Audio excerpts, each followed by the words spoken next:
오늘 우리가 함께 읽은 말씀은 하나님의 심판의 직면에 있는 유다의 왕과 왕실을 향한 말씀입니다. 남유다는 여러분 잘 아시는 대로 다윗 왕 이후로 한 번도 왕조가 바뀌지 않았습니다. 그것은 다윗을 이어서 왕이 된 자들의 신실함 때문이 아니었습니다. 하나님이 다윗과 맺은 언약을 기억하시고 지키시는 주님의 신실함 때문이었습니다.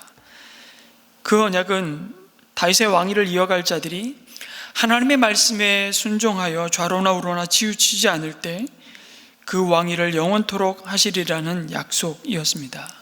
사무엘하 17장에 보면 그 다윗과 맺은 언약의 내용이 나오죠. 그러나 그들은 다윗의 혈통으로 이어질 이 왕위가 영원할 것이라는 그 말씀만 생각했지, 그 왕으로 부르심 가운데 그들이 붙들어야 할 하나님의 말씀과 사명이 무엇인지는 잊어버리고 외면했습니다. 그래서 이제 하나님은 그들을 버리시겠다고 말씀하십니다. 그래야만 그들이 다시 하나님께 소망을 두고 돌아올 것을 아셨기 때문입니다.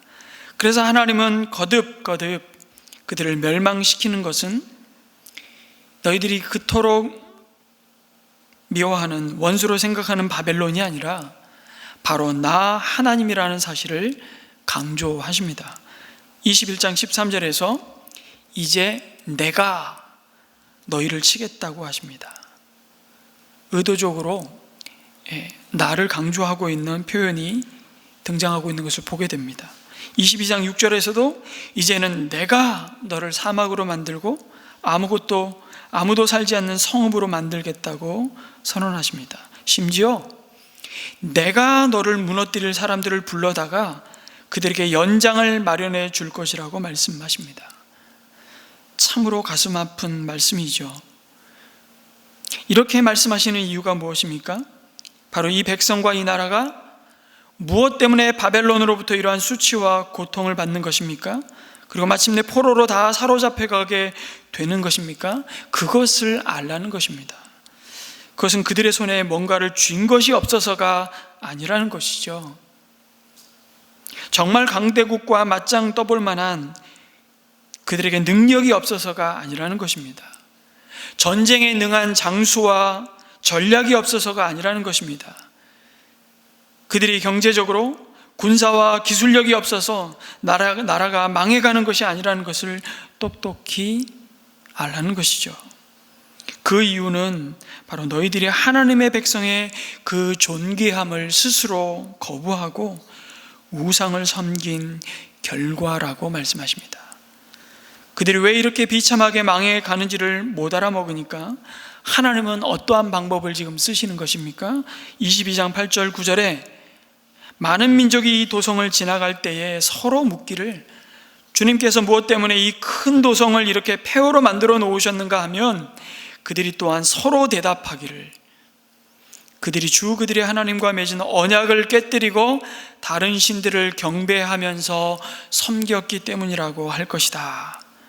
여러분, 하나님의 백성인 유다가 망한 이유를 하나님을 믿지도 경외하지도 않는 이방인들이 설명해 주고 있는 것입니다. 유대인들이 그토록 멸시하던 이방인들의 입을 통해 그들의 민낯을 그대로 드러내십니다.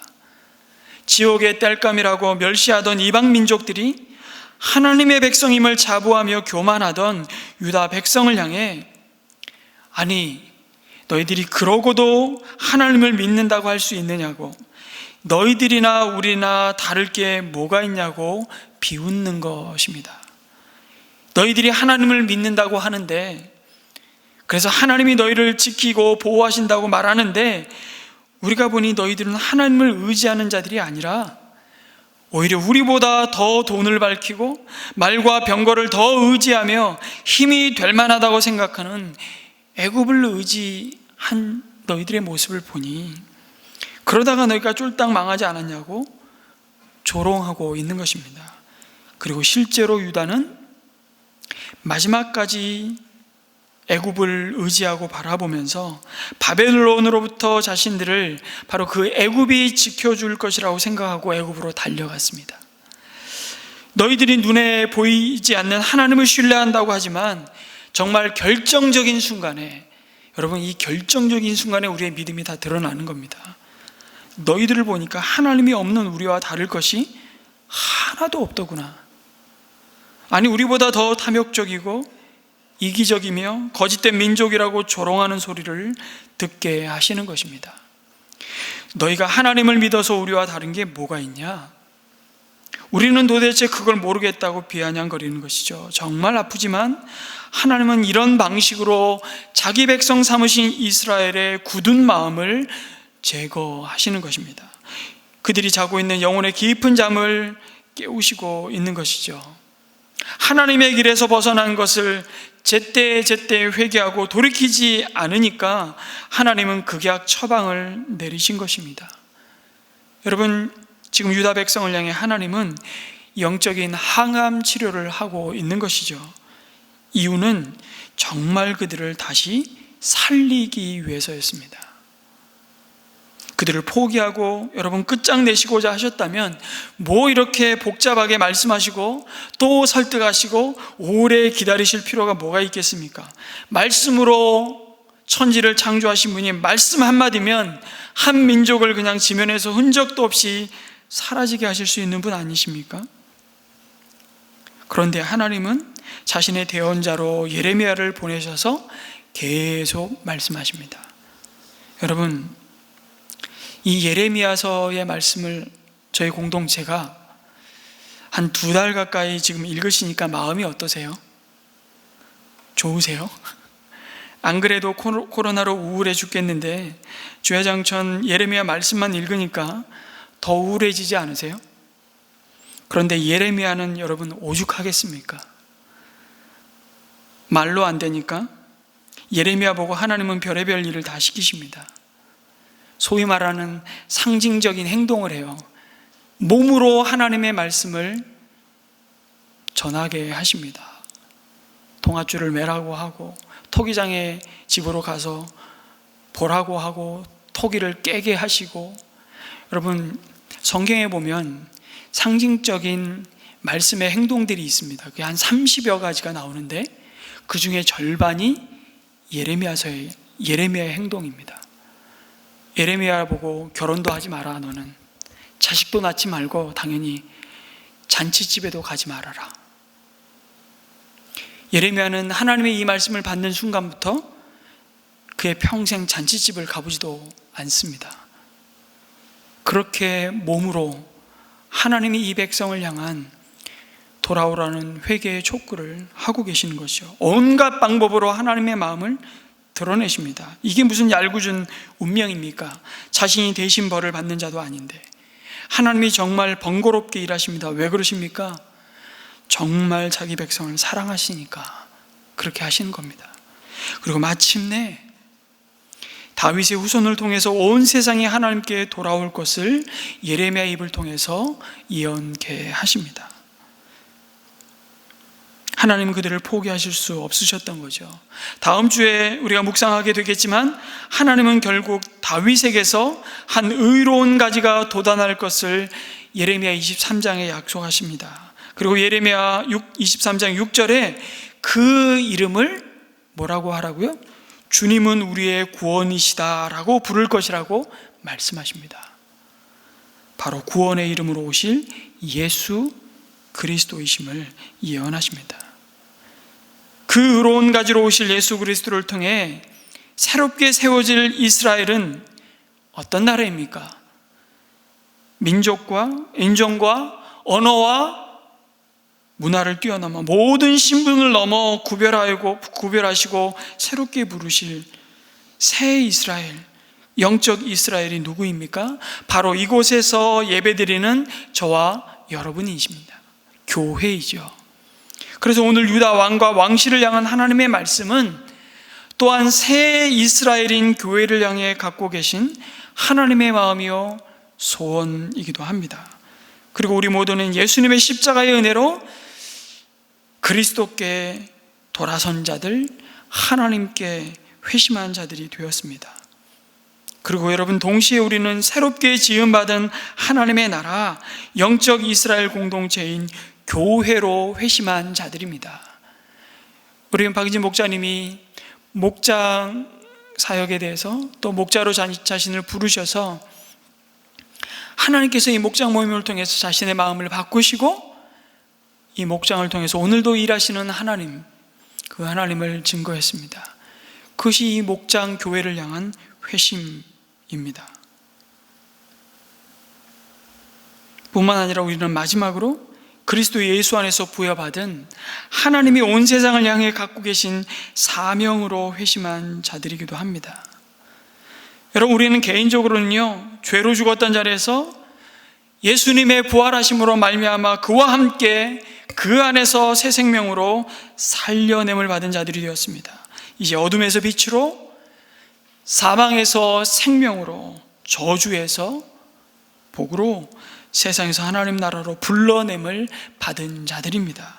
그들이 바로 교회이죠.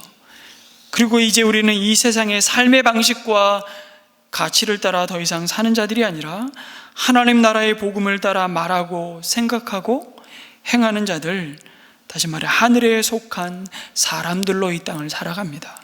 이것이 공동체로의 회심입니다. 그 믿음을 우리는 하나님 앞과 여러 믿음의 증인들 앞에서 고백하고 그 증거로 받는 것이 바로 세례입니다. 그리고 이제 우리는 예수님 앞에 가서 예수님이 이 땅에 오셔서 앞서 걸어가신 그 길을 뒤쫓아 가는 자들로 부름을 받은 것이죠. 주님이 이 땅에서 행한 대로 우리 또한 그대로 따라 행할 자들로 부름받았다고 말씀하십니다. 예수님이 하신 사역을 이어갈 자들로 부름받은 것입니다. 그것이 바로 사명으로의 회심입니다. 우리가 이 땅을 사는 이유와 목적은요, 단지 죽어서 천국 가는 것이 아닙니다. 이미 그것은 은혜로 값없이 우리에게 주신 그 구원은 선물로 받은 자들이죠. 여전히 그럼에도 우리가 이 땅에 남아있는 것은 주께서 우리에게 행하신 대로 누군가에게 이루어져야 할 복음의 역사가 이어져야 하기 때문에 그렇습니다. 누구를 통해서요? 우리를 통해서. 그런데 이스라엘의 실패가 바로 그 사명으로의 온전한 회심을 거부했던 것이라는 겁니다. 이미 오래전 아브라함을 우상의 땅에서 불러내셔서 이스라엘의 시조로 삼으실 때 하신 약속을 그들은 망각했던 것입니다. 그 약속이 뭡니까? 내가 너로 큰 민족을 이루며 내가 너를 열방을 향한 복의 통로가 되게 할 것이라는 약속이었습니다. 그들을 통해 하나님의 은혜가 흘러가야 하는데 그 은혜가 막히고 말았던 것입니다. 그들이 하늘의 복을 유통시켜야 할 자들로 부름받았는데 그 사명을 외면하고 그들은 하나님께로부터 받은 복을 마치 자신들만 소유한 특권처럼 생각했습니다. 그리고 그 복을 흘려보내는 자들이 아니라 저장하고 머물러 있었던 것이죠. 그런데 그 위대한 사명에 가장 영광스러운 부름을 받은, 그러나 가장 무거운 책임을 맡은 자가 바로 오늘 이 말씀을 1차적으로 들어야 하는 왕들이었습니다. 이스라엘의 왕과 그 왕족들, 지도자들이었습니다. 그래서 유다의 왕들은요, 분명히 열방의 왕들과 달라야 했습니다. 어떤 점에서 그렇습니까? 이미 신명기 17장에서 모세를 통해 너희 가운데 분명히 왕이 세워질 텐데, 아니 너희들이 분명히 우리도 저 열방들과 같이 왕을 세워주십시오 이렇게 요구할 텐데 그때 너희들 잘 기억해라. 내가 한 이 말을. 그때 너희의 왕은 이래야 된다. 군말을 많이 가지려고 하지 말아라. 더 많은 국방의 힘을 갖고 이 나라를 지킬 수 있다고 생각해서 너희 이 백성을 애굽으로, 이집트로 다시 돌려보내지 말라고 경고하십니다. 애굽으로 돌아가지 말라고. 다 보신 거죠. 그때 너희의 왕은 많은 아내를 두지 말라고 경고하십니다. 그의 마음이 다른 데로 쏠리게 하는 일이 없어야 하기 때문에 자기 것으로 은과 금을 너무 많이 모아서도 안 되고, 적극적으로 그 왕이 행해야 할 일이 한 가지 있는데 그것은 평생 율법책을 필사하여서 자기 옆에 두고 읽으며 하나님을 경외하기를 배우라는 명령이었습니다. 그래야만 교만해서 자기 백성을 업신여기지 않을 것임을 누구보다도 하나님은 잘 아셨기에. 여러분, 고대 사회에서 왕은 누구입니까? 곧 신입니다. 그 신으로 떠받들었던 왕을 향해서, 여러분, 지금 왕정 체제가 갖추어지지도 않은, 정말 400년을 종살이 하다가 이제 정말 광야로 도망 나온 오합지졸인 이스라엘 민족에게, 그것도 광야에 있는 이 백성을 향해서 왕의 규례를 주셨다는 것은요, 엄청난 말씀입니다. 그 의미는 무엇일까요? 너희는 열방과 하나님의 선택을 받은 이스라엘은 이 근본적으로 다른 통치 방식과 삶의 방식으로 움직이는 자들이라는 것을 말씀하시는 것입니다. 열방은 왕위에 왕이 있을 수 없었습니다. 이스라엘도 마찬가지였습니다. 이스라엘의 왕은 한 분밖에 없었기 때문에 하나님 자신이 그들의 왕이셨습니다. 그래서 눈에 보이는 왕은 사실 영원하시고 온 세상의 주가 되시는 하나님의 대리자로 온 열방이 하나님만이 참되고 영원한 하나님이심을 드러내는 자라는 것을 잊어서는 안 되는 자였습니다. 그래서 제사장 나라로 삼은 이스라엘 왕은요, 마땅히 자신의 다스림을 통해 하나님의 불변하시는 성품을 드러내야만 하는 자였습니다. 그것이 바로 오늘 읽은 그 백성의 삶의 공의와 정의가 이루어지는 것이었습니다. 그것이 하나님의 형상을 따라 지음받은 인간을 가장 인간답게 하는 다스림이기 때문입니다. 그래서 그들이 약속으로 받은 가나안 땅에 오늘 뭐라고 말씀하시죠? 왕들아, 아침마다 공의로운 판결이 이루어지도록 해라. 무죄한 사람의 피가 흐르지 않도록 하는 것이 왕에게 주어진 사명이었습니다. 그래서 인간의 악함으로 말미암아 고통받을 수밖에 없고 억압당하기 쉬운 자들을 구하고 건지는 일에 마음을 깊이 기울여야 할 자가 바로 이스라엘의 왕이었습니다.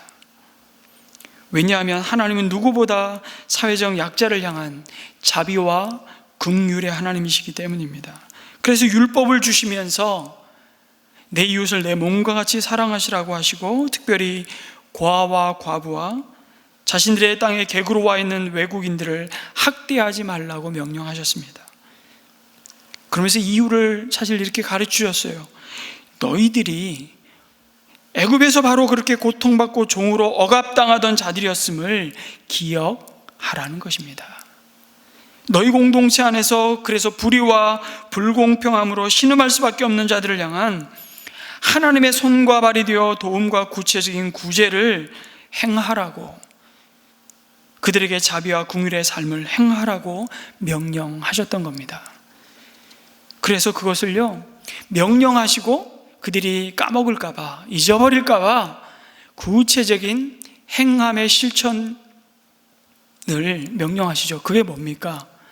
11조와 추수할 때의 그들의 태도와 안식일과 안식년과, 안식년이 7번 지나고 그 다음 한 해를 아예 희년으로 선포하고 그 절기 속에 이 정신을 담아 놓으셨던 겁니다.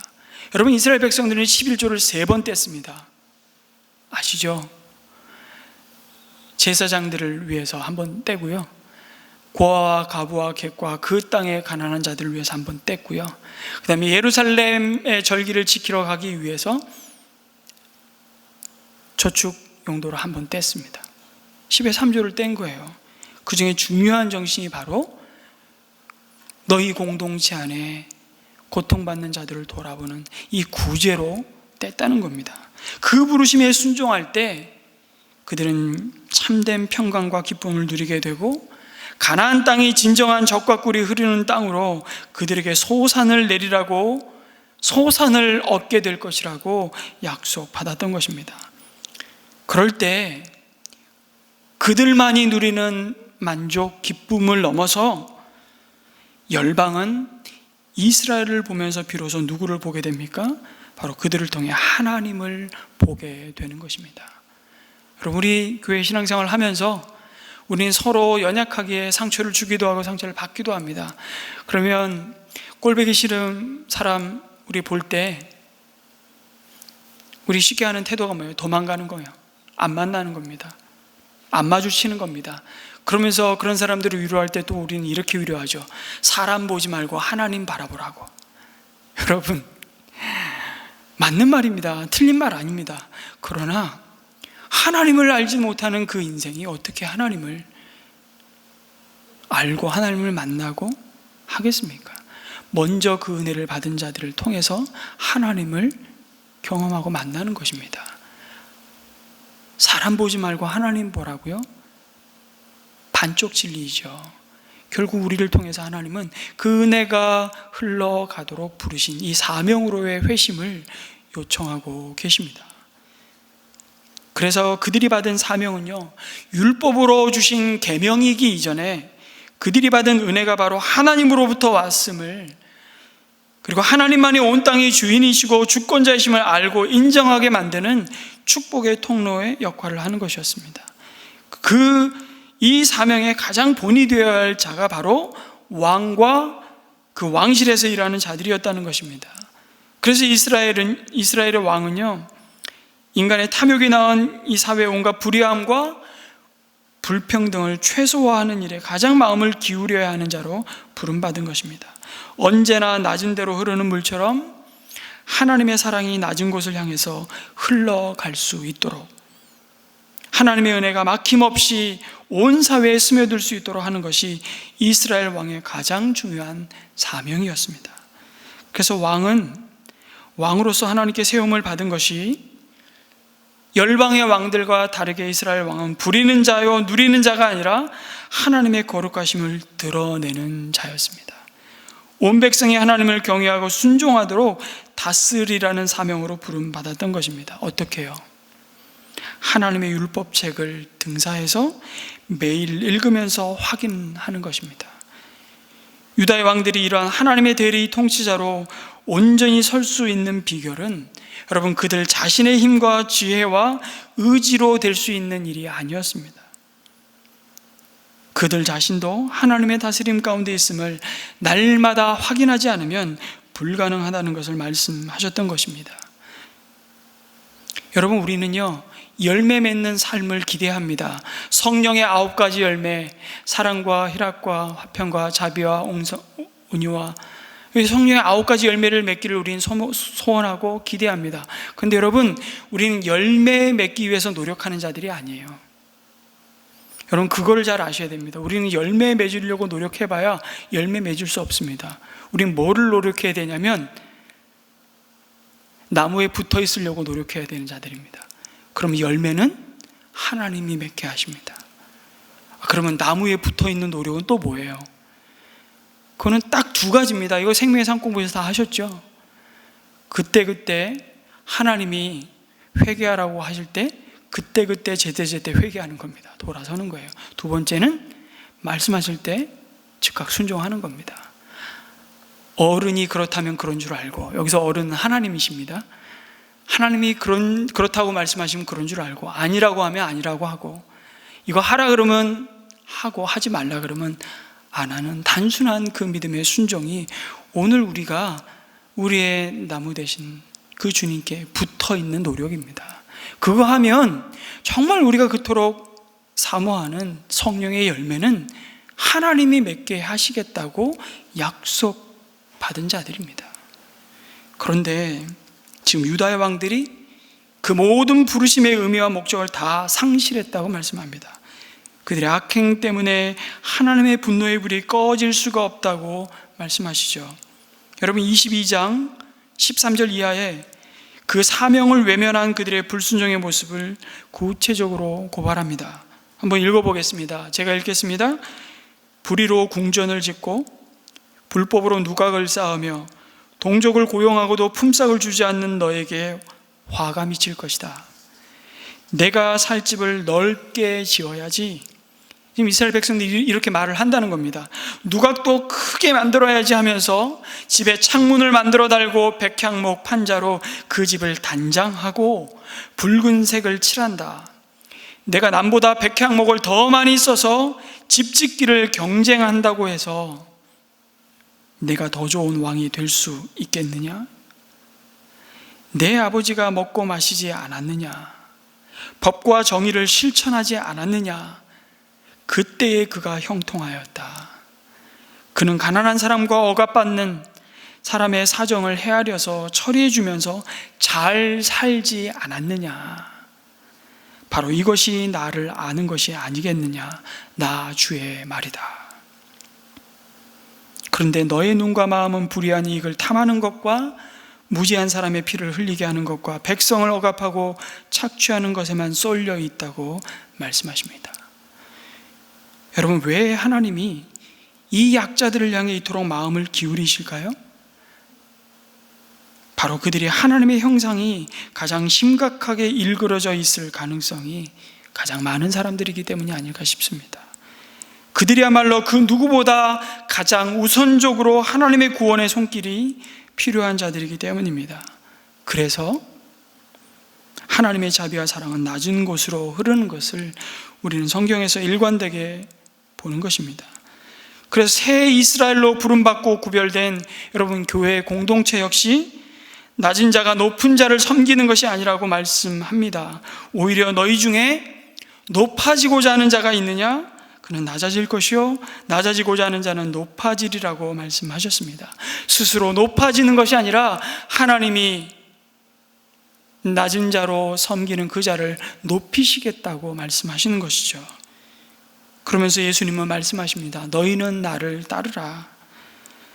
그러면서 예수님은 섬김을 받기 위해서 이 땅에 온 것이 아니라 섬기기 위해서, 그리고 모든 사람의 대속물로 자신을 주기 위해서 오셨다고 말씀하십니다. 인자가 대제사장들과 서기관들과 권세자들에 의해 목숨을 잃고 십자가를 질 것이라고 말씀하시자, 여러분, 그때 예수님을 따르던 많은 무리들은 예수님을 떠나갔다고 요한복음 말씀합니다. 진짜 제자들만 남은 것입니다. 그리고 그 주님은 제자들을 향해 말씀하십니다. 요한복음 14장 12절 말씀, 아주 놀라운 말씀을 주십니다. 같이 한번 읽겠습니다. 시작. 내가 진정으로 너희에게 말한다. 나를 믿는 사람은 내가 하는 일도 그가 할 것이요 그보다 더 큰 일도 할 것이다. 그것은 내가 아버지께로 가기 때문이다. 여러분, 예수님이 하시던 일, 아니 그보다 더 큰 일이 뭐겠습니까? 1차적으로는 하나님 나라 이 복음을 아직 듣지 못한 자들에게 이 구원의 소식을 증거하는 일일 것입니다. 방식은 다 달라도, 그리고 지금 줄인 자에게 먹이는 일일 것이죠. 슬픔과 깊은 낙심 가운데 있는 자에게 위로자로 옆에 서 있는 것입니다. 육체적으로 정신적으로 병든 자를 돌아보는 것입니다. 제가 예배 때마다 마지막 축도하기 전에 여러분에게 권도문을 낭독을 합니다. 여러분, 그 말씀은 로마서 12장 9절 이하에 나온 그리스도인의 삶에 대한 바울의 가르침을 요약한 것에 불과한 겁니다. 왜냐고요? 그것이 우리가 그리스도께뿐만 아니라 그리고 그리스도의 몸인 공동체와 동시에 예수님이 이 땅에 오셔서 행한 그 사역을 이어가는 자로, 이어받은 자로, 그 사명에 우리가 회심한 자요 부름받은 자들이기 때문에 그렇습니다. 그것을 잊지 말라고, 기억하고 우리는 하나님이 보내시는 그 세상에 나아가서 주님보다 더 큰 일을 행하는 자들로 우리를 부르셨다고. 이 얼마나 놀라운 하나님 우리를 향하신 약속인지 몰라요. 우리가 주님보다 더 큰 일을 행하신다고 말씀합니다. 죄가 가져온 모든 죽음의 자리에 은혜의 빛을 비추고 그들과 함께 울고 함께 웃는 것입니다. 그리고 이제 그리스도 예수 안에서 왕같은 제사장으로 부름받은 이것이 교회의 사명이라고. 베드로전서 2장 9절 말씀, 너무나 잘 아시는 말씀이죠. 그러나 여러분은 택하심을 받은 족속이요 하나님의 소유가 된 백성입니다. 그래서 여러분을 어둠에서 불러내어 자기의 놀라운 빛 가운데로 인도하신 분의 업적을 여러분이 선포하는 것입니다. 여러분, 우리는 우리의 자격을 가지고 우리가 이룬 업적을 가지고 사람을 살릴 수 있는 존재들이 아닙니다. 우리는 그런 깜냥이 아니에요. 다만 나도 어둠에서 불러냄을 받은 자에게 그 은혜를 흘려 보내는 자로 주신 그 기회를 따라 그 주신 시간 속에서 섬길 뿐인 것입니다. 물론 우리는 내가 무슨 힘이 있어 아침마다 공의로 판결을 내리고, 내가 판사 검사도 아니고 변호사도 아니고, 고통받는 자를 구하여 주고 억압당하는 자를 내가 무슨 힘이 있어서 건져줄 수 있냐고 말할지 모릅니다. 우리는 아침마다 눈을 뜨면 내 한 몸 건사하기도 버거운 사람인데, 그리고 우리는 아침마다 눈을 뜨면 오늘 하루가 생존의 전쟁인데, 무엇을 먹을까, 무엇을 마실까, 무엇을 입을까를 해결하는 것도 힘에 버거운데, 무슨 재주로 남의 일까지 신경을 쓰며 사나, 그런 생각이 아침마다 일어나요. 그 두려움과 염려와 불안이 우리를 어느새 사로잡습니다. 그럴 때마다 우리는 붙들어야 할 말씀이 있습니다. 우리 부르심의 현주소가 어디인지, 그것은 우리의 신분에 이미 담겨주신 복음의 능력이라고 말씀하시면서 에베소서 2장 8절 9절 말씀, 놀라운 구원에 대해 이렇게 선포합니다. 여러분은 믿음을 통하여 은혜로 구원을 얻었습니다. 이것은 여러분에게서 난 것이 아니와 하나님의 선물입니다. 행위에서 난 것이 아닙니다. 그러므로 아무도 자랑할 수 없습니다. 우린 그렇게 예수님으로 인해 하나님의 자녀가 되었습니다. 그런데 여기서 끝나는 것이 아니라 이어지는 10절 말씀, 그 회심의 중요한 목적을 말씀해 주십니다. 같이 한번 읽겠습니다. 시작. 우리는 하나님의 작품입니다. 선한 일을 하게 하시려고 하나님께서 그리스도 예수 안에서 우리를 만드셨습니다. 하나님께서 이렇게 미리 준비하신 것은 우리가 선한 일을 하며 살아가게 하시려는 것입니다. 아멘이십니까? 무슨 말씀이죠? 우리 구원의 회심 속에 주님이 하신 사역을 이어가고 그 사역 가운데 주님의 성품을 닮아가도록 부르신 그 사명으로의 회심이 함께 있다는 사실입니다. 그리고 그 사명을 오늘도 아침마다 우리를 부르신 그 자리에서 이루시도록 기억하십시오. 그 사명을 감당하도록 우리에게 성령 하나님을 보내셔서 능력도 주시고 소원도 주시고 그 사명을 이어갈 수 있도록 하나님은 우리 모두에게 한 사람도 빠지지 않고 은사를 주셨다고 말씀합니다. 우리 모두에겐 그 놀라운 하나님의 은혜가 동시에 구원으로의 부르심과 함께 부어졌습니다. 예일대에서 철학적 겸양에 대해 강의하고 있는 데이비드 브룩스라는 분이 쓴 두 개의 산이라는 책이 있습니다. 제가 요즘 이 책을 읽기 시작했는데요, 저자는 이 책에서 인생을 두 차례의 산행에 비유합니다. 첫 번째 산은 무언가를 성취하기 위해서 쉼 없이 내가 목표를 정하고 길을 쓰고 올라가기만 하는 여정입니다. 그 산은 내가 정복해야만 하는 산입니다. 그러나 두 번째 산에 우리는 곧 오르게 될 것이라고, 그래야만 한다고, 그 산에서는 자신을 내려놓고 공동체에 헌신한 삶이라고 말합니다.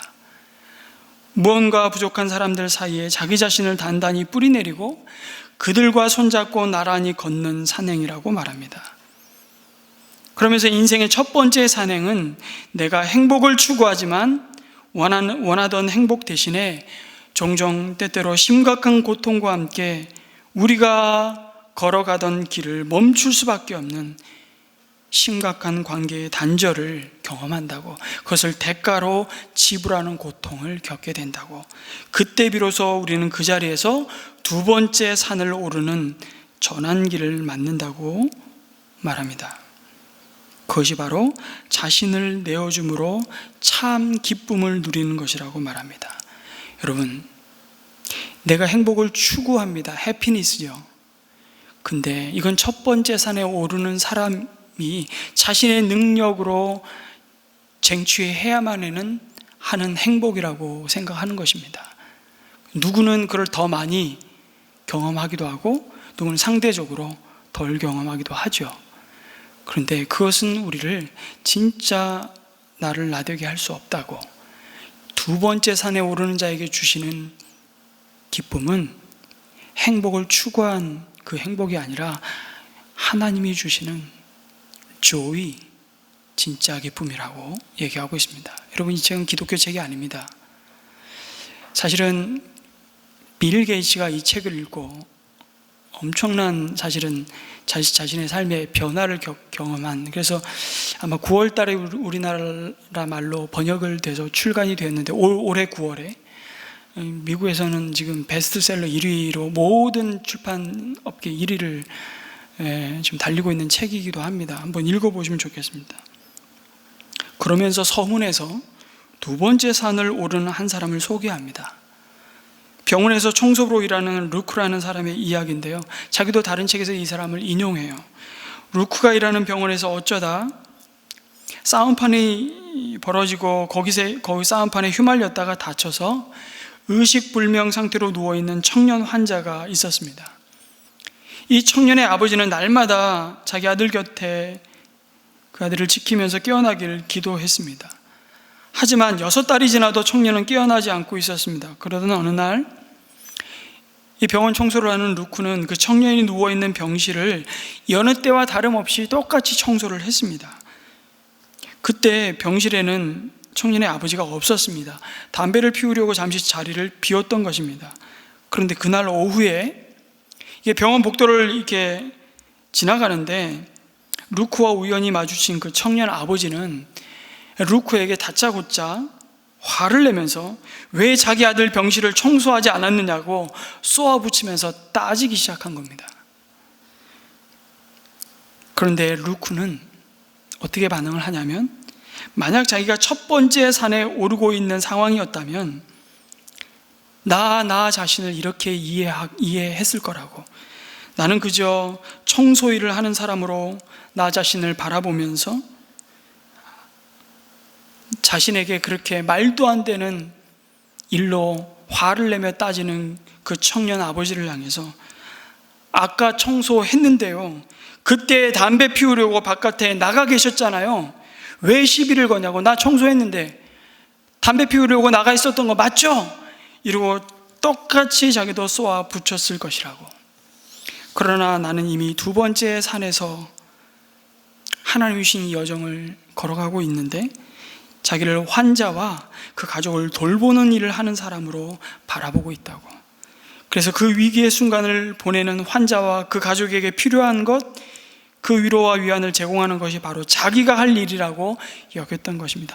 똑같은 일인데 전혀 다른 눈으로 바라보기 시작한 겁니다. 그것은 전혀 다른 관계의 경험을 가져오고 내가 추구해서 내가 얻어야만 하는 해피니스, 행복이 아니라 위로부터 주시는 joy, 기쁨을 나에게 가져다 주었다. 그때 그는 이렇게 말합니다. 나는 그 방을 다시 청소했습니다. 인터뷰한 내용입니다. 웃는 얼굴로 병실을 한 번 더 청소하면서 환자의 아버지가 보는 자리에서 말없이 대꾸하지 않고 청소하면서 나는 그분의 행동을 이해할 수 있습니다. 자기 아들이 무려 6달이나 식물인간 상태로 누워 있잖아요. 아버지도 얼마나 지쳤겠습니까? 나는 병실을 한 번 더 청소하면서도 그분에게 전혀 화가 나지 않았습니다. 충분히 이해할 수 있었으니까요. 이렇게 인터뷰를 하는 내용이었습니다. 그때 루크에게 주어졌던 것이 아까 말씀대로 자기가 열심히 추구해서 얻어야만 하는 행복이 아니라 자연스럽게 주어지는 기쁨이었다고 말합니다.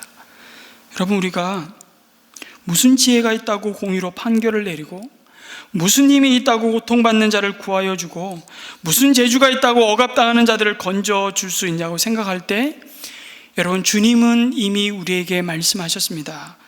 내가 줄일 때에 내게 먹을 것을 주었고, 목마를 때에 마실 것을 주었으며, 나그네로 있을 때에 영접하였고, 내가 헐벗었을 때에 입을 것을 주었다. 내가 병들었을 때에 돌보아 주었고, 감옥에 갇혀 있을 때에 찾아 주었다. 제가 언제요? 바로 너희가 내 형제자매 가운데 지극히 보잘것없는 사람 하나에게 한 것이 곧 내게 한 것이라고 말씀하십니다. 바로 이것이 왕같은 제사장으로 부름받은 그리스도인에게 주시는 사명으로의 부르심이고, 이것에 순종할 때 우리는 온전한 회심을 경험하는 것입니다. 그 삶의 자리에서 자신이 추구해서 쟁취해야만 하는 행복이 아니라 하나님이 하늘에서 주시는 기쁨을 누리게 하실 것입니다. 여러분, 그 조이, 그 기쁨을 누린다고 우리에게 고통이 없을까요? 이 책에서는 그렇게 말하지 않습니다. 우리는 더 어쩌면 남들이 더 알아주지 않는, 남들이 알지 못하는 고통을 지나가고 경험할 것입니다. 그러나 그건 고통으로만 남아있지 않을 것입니다. 제가 책을 다 읽어보지 않았는데요, 벌써 그 답을 주고 있는 것 같아요. 우리는 이렇게 찬양할 것입니다. 그 기쁨 가운데, 아버지, 당신의 마음이 있는 곳에 나의 마음이 있기를 원합니다. 그 기쁨을 가진 자는 이렇게 고백할 것입니다. 아버지, 당신의 눈물이 고인 곳에 나의 눈물이 고이기를 원합니다. 아버지, 당신이 바라보는 영혼에게 나의 두 눈이 향하기를 원합니다. 아버지, 당신이 울고 있는 어두운 땅에 나의 두 발이 향하기를 원합니다. 나의 마음이 아버지의 마음을 알아 내 모든 뜻 아버지의 뜻이 될 수 있기를, 나의 온 몸이 아버지의 마음을 알아 내 모든 삶이 당신의 삶 되기를 원합니다. 사랑하는 성도 여러분, 이번 한 주간도 이 찬양의 고백이 우리의 삶이 되기를 주님의 이름으로 축원합니다. 아멘.